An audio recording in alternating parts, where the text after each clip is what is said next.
याच्यामध्ये तुम्ही अशा पद्धतीने काहीतरी त्याला वेगळं स्वरूप द्यायचं बंद करा, माझी हात जोडून विनंती आहे. आमदार भास्कर जाधव हे देखील तुमच्या सोबत होते सकाळपासून दौऱ्यामध्ये.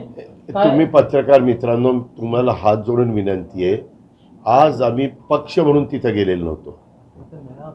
आम्ही एक छत्रपती संभाजी महाराजांचं एक चांगल्या प्रकारे तिथं स्मृतीस्थळ व्हावं ह्या उद्देशाने तिथं गेलेलो होतो. आणि त्याच्यामुळे तिथं जे लोकप्रतिनिधी येणार ना, याच्यामध्ये तुम्ही अशा पद्धतीने काहीतरी त्याला वेगळं स्वरूप द्यायचं बंद करा, माझी हात जोडून विनंती आहे. आमदार भास्कर जाधव हे देखील तुमच्या सोबत होते सकाळपासून दौऱ्यामध्ये.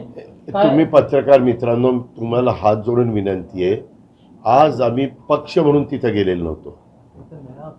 आम्ही एक छत्रपती संभाजी महाराजांचं एक चांगल्या प्रकारे तिथं स्मृतीस्थळ व्हावं ह्या उद्देशाने तिथं गेलेलो होतो. आणि त्याच्यामुळे तिथं जे लोकप्रतिनिधी येणार ना, याच्यामध्ये तुम्ही अशा पद्धतीने काहीतरी त्याला वेगळं स्वरूप द्यायचं बंद करा, माझी हात जोडून विनंती आहे.